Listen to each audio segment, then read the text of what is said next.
dear children, today we will see a wonderful chapter.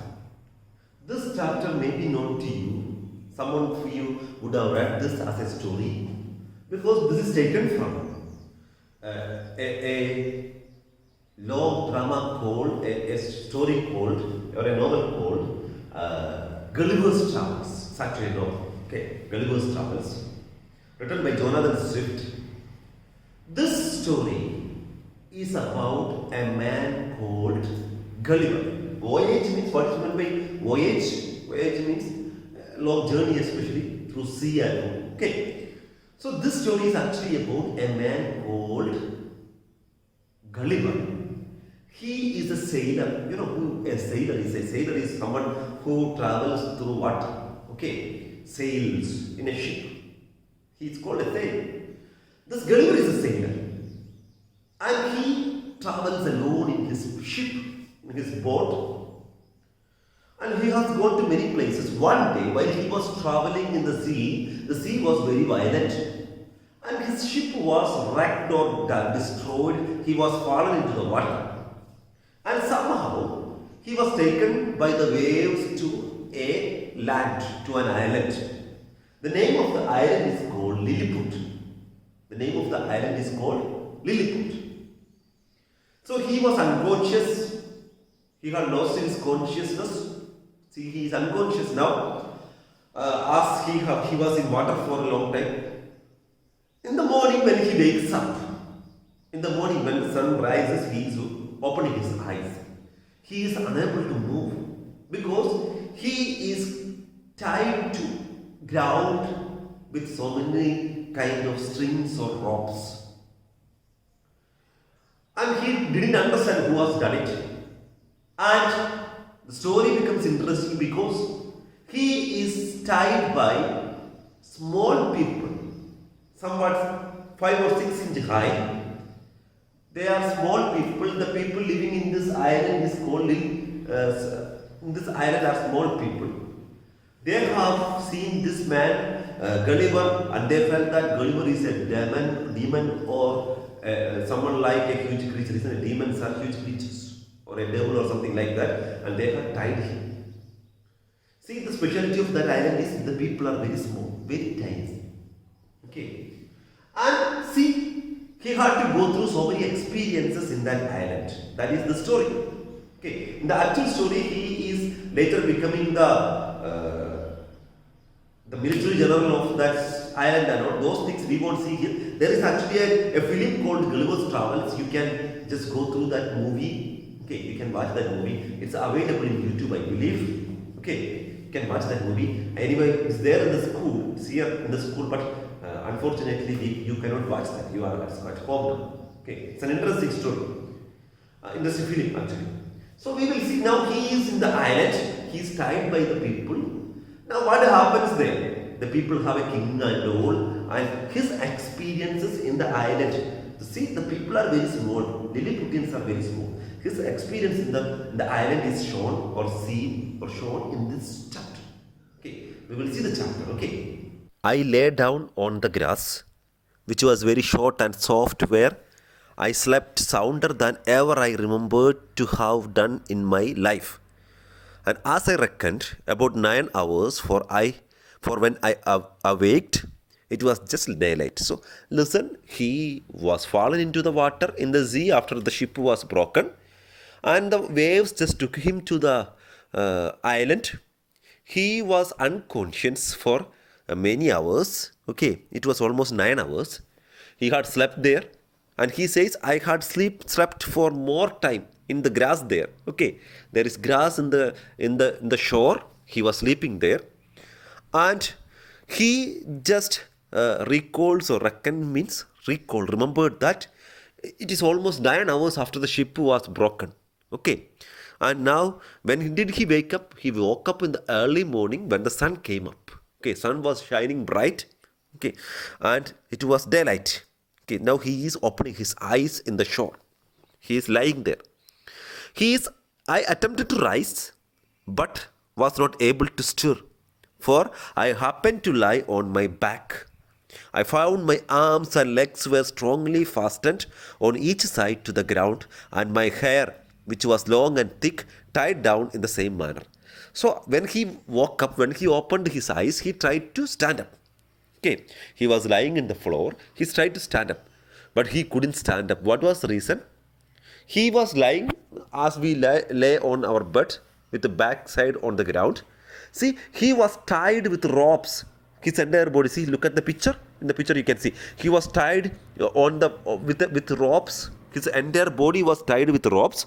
And another thing, even he had long, thick hair. Hair was not cut. Long hair he had. Even his hair was tied to the ground with some nails or something. Yeah. So he couldn't stand up. I likewise felt several slender ligatures across my body. Okay, so he is feeling slender means small. Okay, they are small. They are narrow kind of ligatures means ropes. Okay, so many ropes were there around his body, across his body. It was from his armpits to my thighs. I could only look upwards. The sun began to grow hot, and the light offended my eyes. See, he couldn't turn to left side or right side. He couldn't stand up. Everywhere, even his arms, his legs, everything was tied with ropes. He couldn't stand up. He could only look up. The sun was shining bright, and you know, when the sun is shining bright, you cannot look to the sky easily. It is not easy to look at the sky. So he also couldn't face the eye as the sun was shining. I heard a confused noise about me, but in the posture I lay, uh, could see nothing except the sky. See, somebody was speaking something about me. I heard a confused noise. It was about me. But in the posture, in the way I am lying, see, I cannot turn to left side or right side. I can only look at the sky. I didn't understand or I couldn't see who was speaking. In a minute, I felt something alive moving on my leg. After some time, I felt something moving on my leg, which advancing gently forward over my chest came almost up to my chin. See, something was moving on my body. Something was moving on my body. It started from the leg. It came on to my stomach, to my chest, and it reached my chin near to my mouth. Okay, see, in the picture, one person is standing there. Yes. Then, when bending my eyes downwards as much as I could, I perceived it to be a human creature not 6 inches high, with a bow and arrow in his hands and a cure at his back. See, even though we cannot look to the side, our eye can move to some distance, isn't it? So he just moved his eye downwards maximum. Then he saw someone like a human creature. It was like a human creature who is standing on my chest, but not more than 6 inches tall. He also had an arrow and bow in his hand. Ambum villuan. Okay. He also had an arrow and bow in his hand, and he was having a cure at his back. Means he was shivering in pain. Well, so in fear, not pain, in fear. Okay. He was afraid, so he was shivering. He was curing. In the meantime, I felt at least 40 more of the same kind as I conjectured following the first. Okay, I also just understood that some other people are following him. See, I just conjectured means I just not counted. Approximately, I just calculated that there are about 40 people following him. Okay, yeah. I was in the utmost astonishment and roared so loud that they all ran back in fright. I was totally astonished or means wondered. See, for the first time I was seeing such small creatures. So I just made a loud cry. Or I roared loudly. So these people were frightened and they just ran, all of them ran back in fright. Okay, they were frightened and ran back. However, they soon returned, and one of them, lifting up his hands and eyes by way of admiration, cried out in a shrill but distinct voice, Hekina Deagle. Okay, after some time they all came back, and one of them, he just lifted his hand and said, Hekina Deagle. It's their language. The others repeated the same word several times, but then I knew not what they meant. Other people also were just repeating the same sound, Hekina Digul. I didn't understand anything at that time. What the meaning of that was. I didn't understand the meaning of that. I lay all this while in great uneasiness, struggling to get loose. See, I was just trying to get loose. See, somehow I want to wake up. See, imagine you are just tied to the ground. You cannot move. Means we will try to escape. I also was just trying to get it loose. I heard one of them cry aloud, Tolgofanak. Earlier they said Hekinan Digul. Now when I was trying to get up, I was trying to break all the ropes. Somebody just shouted, Tolgofanak. When in an instant I felt about 100 arrows discharged on my left hand. When he said Tolgofanak, in that minute itself I felt nearly 100 arrows discharged on my left hand. See, so many arrows were attacked on my left hand at that time, which pricked me like needles. These were small arrows like needles. So I just felt needles being pricked on my body.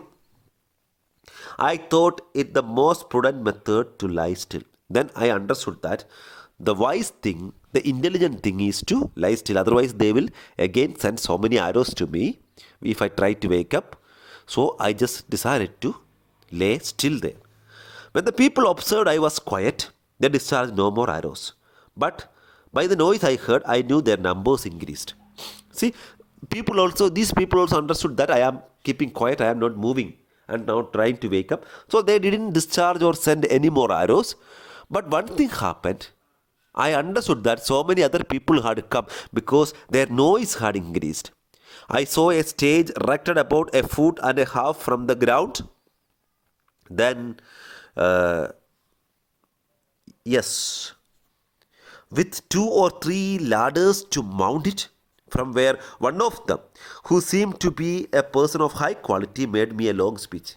See, I am very tall, even they cannot climb on my body, so they constructed a stage near me, a lifted stage, and there were steps to climb on that. And a person just climbed on the stage, and by looking into that person, I just understood that he is of a high rank official. This person just spoke to me. What did he say? He made a long speech. But I didn't understand anything. But I should have mentioned that before the principal person began his oration, he cried out 3 times, Langro Dihul San. Okay, the main person who spoke to me, before he started to speak, he just said like this, Langro Diggle San. These words and the former were afterwards repeated and explained to me. These words and the earlier one, Hekina Digul, and one more thing was said. What was that? Yes, Hekina Digul, and the other one was Tolgofanak. Later, those people just explained to me what the meaning of these words are. Okay. Whereupon, immediately, about 50 of the inhabitants came and cut the strings that fastened the left side of my head, which gave me the liberty to turning to the right and of observing the person and gesture of him what was to speak. Okay. See, this person was speaking from a stage to me. I couldn't see him. So they came, and some of them came, and about 50 people, they said, he says, 50 people came and cut down the ropes which were tying the hair of my left side. So only the left side of my head is free. So I can turn to the right side, isn't it? So I could see this person who is speaking. I could see the gestures. What is the gesture? His expressions. Okay. He appeared to be of a middle age and taller than any of the other 3 who attended him.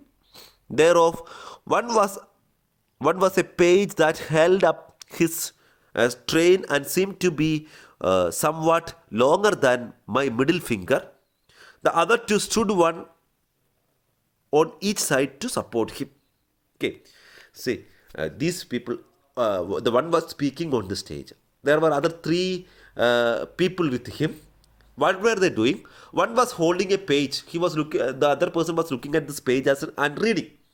The page was just like the half of my middle finger, very small page. The other two people were supporting this person. Okay, the other two people were supporting this person. He acted every part of an orator, and I could observe many periods of threatening and others of promises, pity, and kindness. See, I didn't understand what he was speaking. He was speaking so many things, but I understood that. But one thing I understood, they were threatening me. And somewhere they were, from the actions, I understood that they were threatening me.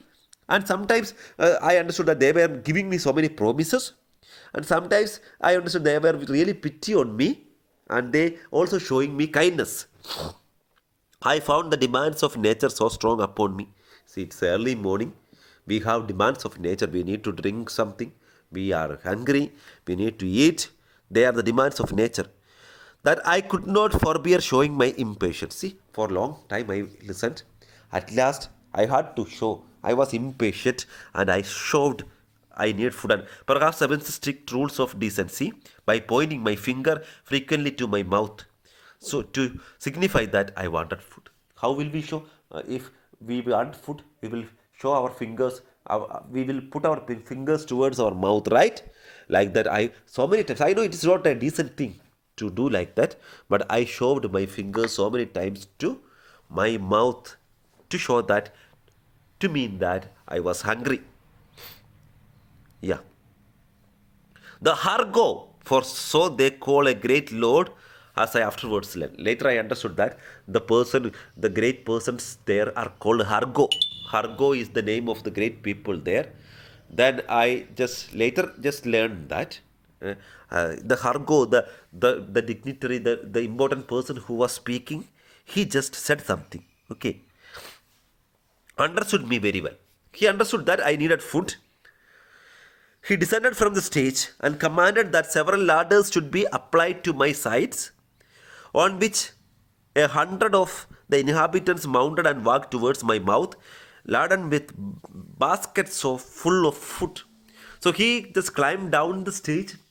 He just asked the people to keep so many ladders. Ladders means eniyan. Okay, so many ladders were kept at the sides of my body. See, these hundreds of people in baskets, they carried their breakfast and climbed onto my body, came near my mouth and put the food into my mouth. Okay, if you watch the movie, you can understand all these things very well. Okay, yeah. Then I ate them by 2 or 3 at a mouth and took 3 loaves at a time. See, it was very less food. When 2 or 3 of them put it into my mouth, I ate that together. Yeah. They supplied me as fast as they could, showing 1,000 marks of wonder and astonishment at my bulk and appetite. They were just putting food they were bringing food and putting it to my mouth as fast as they could. And also they were wondering, see, how much appetite or hunger I have. They were wondering how much I was eating. Okay. They were just anxious about it. Anyway, it was nothing at all for me. I then made another sign that I was thirsty. Then I showed another sign that I wanted something to drink because I was thirsty. They found by my eating that a small quantity would not suffice. So then they saw that I was eating so much, they understood small quantity of water will not be enough. And being most ingenious people, they slung up with great dexterity of their largest hogsheads, then rolled it towards my hand. Okay. Then see, I understood that they are really ingenious. Ingenious means inventive, brilliant people who can find out new things fastly. They just, with great dexterity means great skill of using hand, they just pulled hogshead. Hogshead means big, large kind of barrels. Okay, for them it's very large. For this person it's very small. Okay, they just rolled it with water towards his hands, then rolled it towards my hand. I drank it off at a draught. See, at a draught means drinking something one go. See, one barrel, it's very small for me. For them it's a big barrel. One barrel of drink I drank in an instance. Okay, together I drank. I might well do, which I might well do, for it did not hold half a pint. You know what is pint? Pint means small tin. Half a pint means even half of a tin. Okay, one barrel for them was even not half of a tin for me. I drank them very fast. Okay, but anyway, it was very delicious, very tasty. The drink was very tasty. They brought me a second hogshead, which I drank in the same manner, and made signs for more, but they had none to give me. See, they gave 2 barrels. I drank them fast. I showed that I wanted more, but there was nothing left, okay, to give me. I now considered myself as bound by the laws of hospitality to the people who had treated me with so much expense and magnificence. See, I just understood that these people are having a lot of hospitality. What is meant by hospitality? Hospitality means Aditya Maryada. Aditya Maryada means showing respect to the people who is coming. So he is a guest there. So they were showing a lot of respect to him, and they treated me very well. It was really expensive for them because I needed a lot of food. They did it magnificently. They gave me everything what I need. After some time, when they observed that I made no more demands for food, there appeared before me a person of high rank from his imperial majesty. See, after some time I had eaten and drunk everything. So they understood that I don't need anything more because I was not showing any more sign. Then there came a high rank official from the imperial majesty. Imperial majesty means from the king. A high rank officer came. Okay. His Excellency spoke about 10 minutes without any sign of anger, but with a kind of determined resolution, often pointing forwards, which, as I afterwards found, was towards the capital city, about half a mile distant, whither it was agreed by His Majesty in council that I must be conveyed. See, he had come here to convey a message from the king. So he was speaking for a lot of time, about 10 minutes. Whenever he was speaking, he was showing his hand towards a distance, okay, towards a place. Whenever he was speaking, he was pointing his hand towards a place. Later, I understood that he was pointing his hand towards the palace where the king is living. Anyway, he wanted to speak so many things. He was not at all angry. He was speaking very patiently towards me. Okay, he wanted to convey the message of the king. I answered in a few words, but to no purpose, and made a sign with my hand that was loose, putting it to the other, but over His Excellency's head, for fear of hurting him uh, or his train, and then to my own head and body to signify that I desired my liberty. I also tried to speak. I said so many things, but though these people didn't understand anything.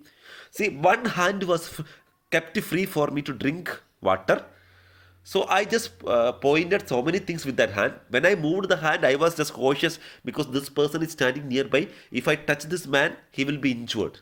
Okay, his train means the other people with him also should not be injured. And what I showed with my hand was that, what did I show? I just showed that I wanted liberty, I wanted freedom. Okay. It appeared that he understood me well enough. I felt that he understood what I meant. For he shook his head by way of disapprobation. Okay. So, anyway, he was just shaking his head, showing his disapproval. It was not, they were not going to free me. And held his hand in a posture show that I must be carried as a prisoner. He also showed his hand that I will be carried as a prisoner. I will be carried to the palace as a prisoner. See, carrying and all, how he is carried and all is very interesting. We can watch that in the movie. Okay, yeah, you just watch that movie. However, he made other signs to let me understand that I should have food and drink enough and very good treatment. Okay, so he also just showed me that even though I will be a prisoner, I will be given enough food, okay, and enough water to drink, and they will treat me very well. Some of the people around me had uh, daubed my face and both my hands with a sort of ointment, very pleasant to the smell, which in a few minutes removed all the smart of their arrows. See, at that time, they were just applying some ointment on my hands. hand because earlier they had sent me so many arrows. I had some pain. It was like needles. This ointment had a wonderful smell. Anyway, after a few minutes, the entire pain of the arrows had gone. Okay, yeah. These circumstances, added to the refreshment I had received by their victuals and drink, which were very nourishing, disposed me to sleep. See, they were just applying something on my hand, and see, I had eaten food. They had given me a lot something to drink, and it again led me to sleep. I just slept. Okay. I slept about 8 hours. Continuously, he slept for 8 hours again.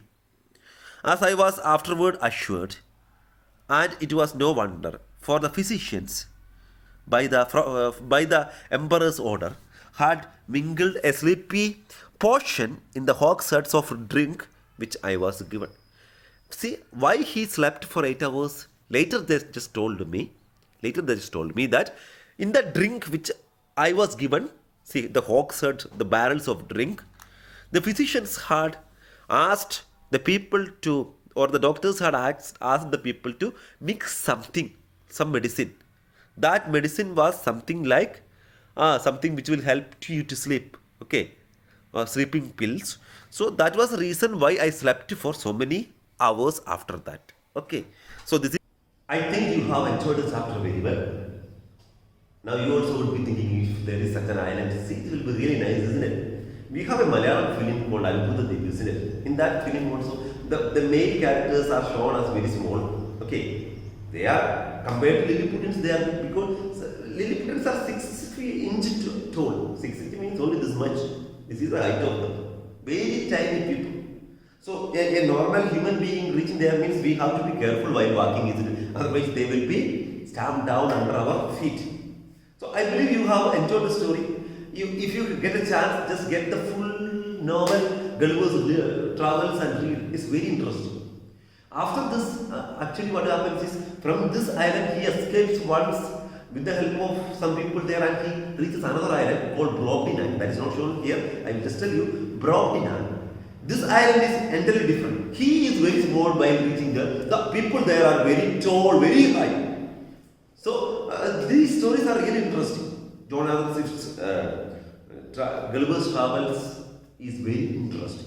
Just go through that entire story. You can also watch the movie. It's very interesting. Okay.